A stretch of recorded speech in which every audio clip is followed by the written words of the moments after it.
മലയാള സിനിമയുടെ പ്രിയ ശ്രീനി വിടവാങ്ങിയിരിക്കുകയാണ്. ഒരുപിടി ചിത്രങ്ങൾ സമ്മാനിച്ച് നടൻ ശ്രീനിവാസൻ കടന്നു പോകുമ്പോൾ അത് സിനിമാ ലോകത്തിന് തീരാ നഷ്ടമാണ്. ആ നഷ്ടം ഇനി ഒരിക്കലും തന്നെ നികത്തപ്പെടില്ല എന്നുള്ളതാണ്. ഇന്ന് രാവിലെ 8:30 തൃപ്പൂണിത്തുറ താലൂക്ക് ആശുപത്രിയിൽ വെച്ച് അദ്ദേഹത്തിന്റെ അന്ത്യം സംഭവിച്ചത്. ആയിരങ്ങൾ നടന് അന്ത്യാഞ്ജലി അർപ്പിക്കാനായി എറണാകുളം ടൗൺ ഹാളിലേക്ക് ഒഴുകിയെത്തി. അവിടുത്തെ പൊതുദർശനത്തിന്റെ സമയം അവിടെ അവസാനിച്ചിരിക്കുകയാണ്.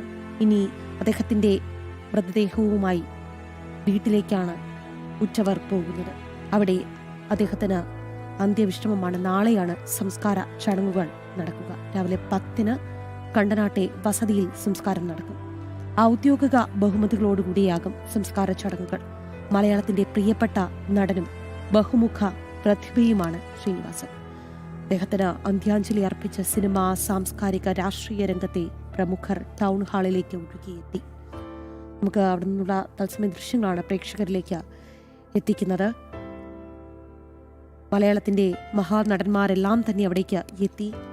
മമ്മൂട്ടി, മോഹൻലാൽ എല്ലാവരും തന്നെ അദ്ദേഹത്തെ അവസാനമായി ഒരു നോക്ക് കാണാനായി എത്തി.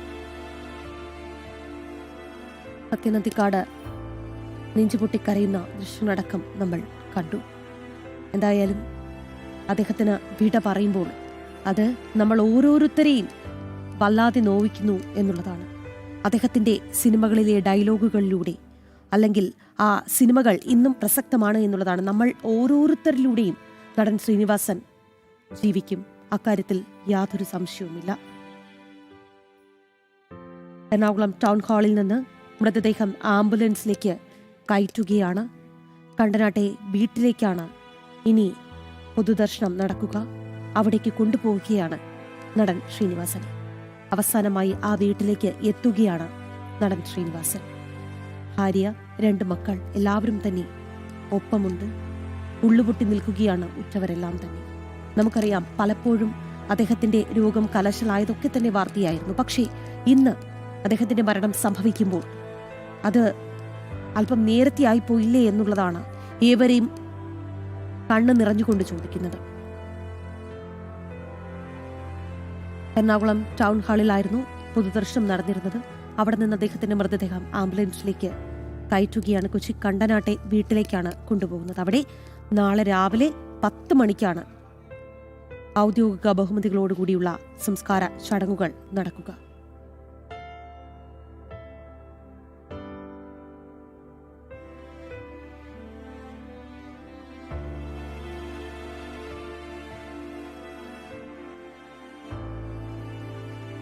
ആയിരത്തി 1956 ഏപ്രിൽ 4 തലശ്ശേരിക്കടുത്തുള്ള പാട്യത്താണ് ജനനം.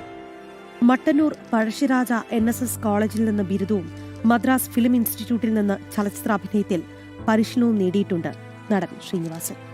1977 PA ബക്കറുടെ മണിമുഴക്കം എന്ന ചിത്രത്തിലൂടെ സിനിമാ രംഗത്തേക്കെത്തി. ഫിലിം ഇൻസ്റ്റിറ്റ്യൂട്ടിൽ സൂപ്പർതാരം രജനീകാന്ത് സഹപാഠിയായിരുന്നു. നിരവധി ചിത്രങ്ങളിൽ പിന്നീട് ശ്രീനിവാസൻ അഭിനയിച്ചു. പഞ്ചവടിപ്പാലം, വിൽക്കാനുണ്ട് സ്വപ്നങ്ങൾ എന്നിവയിൽ ശ്രദ്ധേയമായ വേഷങ്ങൾ കൈകാര്യം ചെയ്തു. പിന്നീട് അദ്ദേഹം തിരക്കഥാ രചനയിലേക്ക് കടക്കുന്നതാണ് സിനിമാ ലോകം കാണുന്നത്. പൂച്ചയ്ക്കൊരു മൂക്കുത്തിയാണ് ആദ്യ തിരക്കഥ. പ്രിയദർശനുമായി ചേർന്നൊരുക്കിയ ഹാസ്യ ചിത്രങ്ങളിലൂടെ അദ്ദേഹം സിനിമാ ലോകത്ത് തന്റേതായ ഒരു ഇടം ഉറപ്പിച്ചു. Sanmanassullavarkku Samadhanam, TP Balagopalan MA, Gandhinagar, second street, Nadodikkattu, Thalayanamanthram, Golanthara Vartha, Champakulam തച്ചൻ, വരവേൽപ്പ്, സന്ദേശം, ഉദയനാണ് താരം, മഴയെത്തും മുൻപേ, അഴകിയ രാവണൻ, ഒരു മറവത്തൂർ കനവ്, അയാൾ കഥയെഴുതുകയാണ്, കഥ പറയുമ്പോൾ, ഞാൻ പ്രകാശൻ തുടങ്ങിയ നിരവധി ഹിറ്റ് ചിത്രങ്ങൾക്ക് അദ്ദേഹം തിരക്കഥ ഒരുക്കി. സത്യനന്ദിക്കാടിന്റെ സംവിധാനത്തിൽ 2018 ഞാൻ പ്രകാശൻ പുറത്തിറങ്ങിയത്. ഞാൻ പ്രകാശനാണ് ശ്രീനിവാസന്റേതായി ഏറ്റവും ഒടുവിലായി എത്തിയ തിരക്കഥയ്ക്ക്. അദ്ദേഹത്തിന്റെ തിരക്കഥ നമ്മൾ അവസാനമായി കാണുന്നത് ഞാൻ പ്രകാശൻ എന്ന ആ സിനിമയിലൂടെയാണ്. മലയാളത്തിന്റെ ശ്രീനിക്ക് കലാകേരളം വിട ചൊല്ലുകയാണ്. ടൗൺ ഹാളിലെ പൊതുദർശനത്തിന് ശേഷം ആംബുലൻസിലേക്ക് മൃതദേഹം കയറ്റി. നിഷ ദിലീപുണ്ട്. നിഷ, ഇനി കണ്ടനാട്ടെ വീട്ടിലേക്കാണ് യാത്ര, അല്ലേ? ഇവിടെ നിന്നും, അതായത് ടൗൺ ഹാളിലെ പൊതുദർശനം അവസാനിച്ചു. ഇനി അദ്ദേഹം രാവിലെ എവിടെ നിന്നാണോ ഇറങ്ങിയത് ആ വീട്ടിലേക്ക് അദ്ദേഹം പോവുകയാണ്. ഇനി വീട്ടിലായിരിക്കും. കുടുംബാംഗങ്ങൾക്കും ഒപ്പം അദ്ദേഹത്തിന്റെ സുഹൃത്തുക്കൾക്കും ഒക്കെ ഇനി ആ വീട്ടിൽ വെച്ച് അദ്ദേഹത്തെ അവസാനമായ ഒരു നോക്ക് കാണാനുള്ള സൗകര്യമാണ് ഇനി ഉണ്ടാകുക. എന്തായാലും ടൗൺ ഹാളിലെ പൊതുദർശനം കൃത്യം 1 മണിക്ക് തന്നെ, പറഞ്ഞത് പ്രകാരം കൃത്യം 1 മണിക്ക് തന്നെ പൊതുദർശനം തുടങ്ങി. പറഞ്ഞതിനേക്കാൾ, അതായത് 3 മണി വരെ പൊതുദർശനം എന്ന് പറഞ്ഞിരുന്നുവെങ്കിലും 3:30ക്ക് ശേഷമാണ് ഇവിടുത്തെ പൊതുദർശനം അവസാനിച്ചത്. ഇപ്പൊ സമയം മുമ്പ് അദ്ദേഹത്തിന്റെ മൃതദേഹം കണ്ടനാട്ടെ ഉദയംപേരൂർ കണ്ടനാടുള്ള വീട്ടിൽ കൊണ്ടുപോയിട്ടുണ്ട്. നാളെ രാവിലെ 10 മണിക്ക് ഔദ്യോഗിക ബഹുമതികളോടുകൂടി സംസ്കാര ചടങ്ങുകൾ നടക്കുക. എന്തായാലും ഈ ടൗൺ ഹാളിലേക്ക് സിനിമ, സാംസ്കാരിക, രാഷ്ട്രീയ മേഖലകളിലെ ആയിരക്കണക്കിന് പേരാണ് ഈ ടൗൺ ഹാളിലേക്ക് ശ്രീനിവാസനെ അവസാനമായി ഒരു നോക്ക് കാണാനായി ഇവിടേക്ക് ഒഴുകിയെത്തിയത്. അത്ര ആളുകൾ ആത്മസംയമനം പാലിച്ച് ഇവിടേക്ക് വരുന്ന കാഴ്ചകളായിരുന്നു. കൃത്യം 1 മണി മുതൽ അദ്ദേഹത്തെ ഇവിടെ നിന്ന് യാത്രയാക്കുന്ന സമയം വരെ ഉണ്ടായിരുന്നത്. എന്തായാലും ടൗൺ ഹാളിൽ വലിയ ഒരു ജനക്കൂട്ടം തന്നെയായിരുന്നു ഉണ്ടായിരുന്നത്.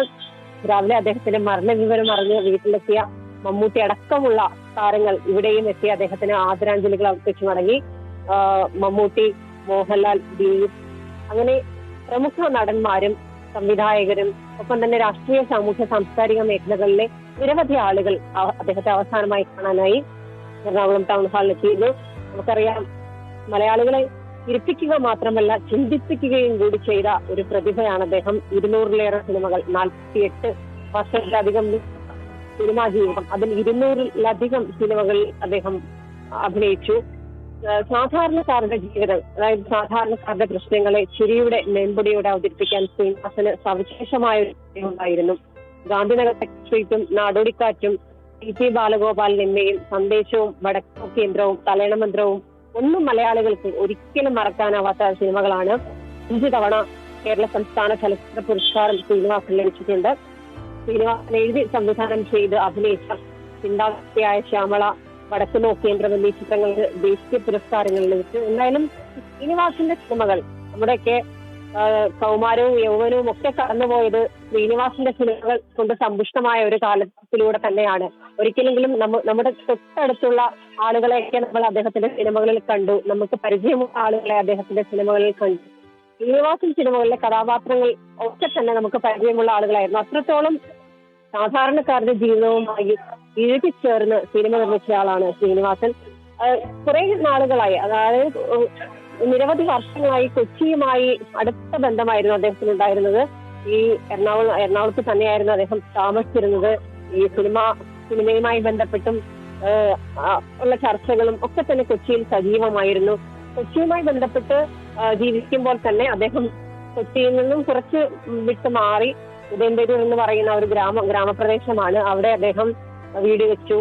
പിന്നീട് അവിടുത്തെ ഒരു നാട്ടുകാരനായി, കർഷകനായി, നമ്മൾ കുറെ നാളുകളായി കാണുന്നതാണ് അദ്ദേഹത്തിന്റെ ഒരു കർഷകനായും ഒക്കെ തന്നെ അദ്ദേഹം അവിടെ സാധാരണക്കാർക്കിടയിൽ കഴിയുകയായിരുന്നു. അതുകൊണ്ട് തന്നെ നാടുമായൊക്കെ ശ്രീനിവാസന് വളരെ വലിയ ബന്ധമാണ് ഉണ്ടായിരുന്നത്. നാടുമായും നാട്ടുകാരുമായും അയൽവാസികളുമായൊക്കെ തന്നെ ഒരു സാധാരണക്കാരനായി ജീവിച്ച ഒരാളാണ് ശ്രീനിവാസൻ. ഒരു സിനിമ താരപരിവേഷങ്ങളൊന്നുമില്ലാതെ നാട്ടുകാർക്കിടയിൽ അവരിൽ ഒരാളായി കുറെ കാലമായി അദ്ദേഹം ശ്രീനിവാസന് കലാകേരളം വിട ചൊല്ലുകയാണ്. എറണാകുളം ടൗൺ ഹാളിലെ പൊതുദർശനത്തിന് ശേഷം കണ്ടനാട്ടെ വീട്ടിലേക്ക് കൊണ്ടുപോവുകയാണ്. ഇന്ന് രാവിലെ അദ്ദേഹം ആ വീട്ടിൽ നിന്നാണ് ഇറങ്ങിയത്. പിന്നീട് ജീവനറ്റ നിലയിൽ അദ്ദേഹം ഇന്ന് ആ വീട്ടിലേക്ക് തിരികെ എത്തുകയാണ് അവസാനമായി. നാളെ രാവിലെ 10 മണിക്കാണ് സംസ്കാര ചടങ്ങുകൾ നടക്കുക. എന്തായാലും അദ്ദേഹത്തെ അവസാനമായി ഒരു നോക്ക് കാണാൻ ഒരു നാടൊന്നാകെ ഒഴുകിയെത്തുന്ന കാഴ്ച. നടൻ ശ്രീനിവാസന് വിട.